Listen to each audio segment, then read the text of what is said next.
کیا آپ نے کبھی رات کو سنسان جگہ پر کوئی عجیب آواز سنی؟ کیا جنات واقعی موجود ہیں یا یہ صرف قصے کہانیاں ہیں؟ آج کی ویڈیو میں ہم آپ کو دکھائیں گے وہ ثبوت جو جنات کی حقیقت کو ظاہر کرتے ہیں۔ جنات کا ذکر صرف کہانیوں میں نہیں بلکہ قرآن، حدیث اور کئی مذہبی کتابوں میں موجود ہے۔ اللہ تعالیٰ نے فرمایا، اور میں نے جنوں اور انسانوں کو صرف اپنی عبادت کے لیے بنایا۔ اسلام کے مطابق جنات ایک الگ مخلوق ہیں جو آگ سے پیدا کیے گئے ہیں۔ حضرت سلیمان علیہ السلام کو جنات پر اختیار دیا گیا تھا اور قرآن میں سورۃ الجن مکمل طور پر جنات کے بارے میں نازل ہوئی۔ سائنس جنات کو تسلیم نہیں کرتی، مگر بہت سے ماہرین نفسیات اور محققین نے ایسے کیسز کا تجربہ کیا ہے جہاں لوگوں نے ایسی طاقتوں کا سامنا کیا جنہیں وہ سمجھ نہ سکے۔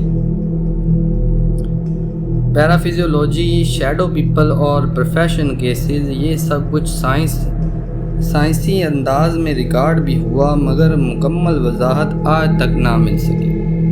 پاکستان، انڈیا، سعودیہ اور مصر جیسے ممالک میں ایسے واقعات رپورٹ ہوئے جہاں جنات کے زیر اثر افراد نے عجیب حرکتیں کی۔ نہ انسانی طاقت نہ عقل ان پر قابو پا سکی۔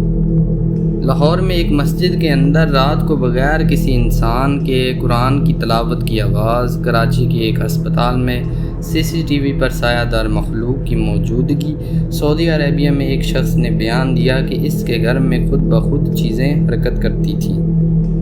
یہ سب کچھ لوگوں نے ویڈیو میں ریکارڈ بھی کیا، کچھ YouTube پر بھی موجود ہیں۔ تو کیا واقعی جنات ہیں یا انسانی ذہن کا دھوکہ، یا کوئی ایسی مخلوق جسے ہم دیکھ نہیں سکتے؟ اسلامی نقطہ نظر واضح ہے اور سائنسی دنیا اب بھی حیران۔ آپ کا کیا ماننا ہے؟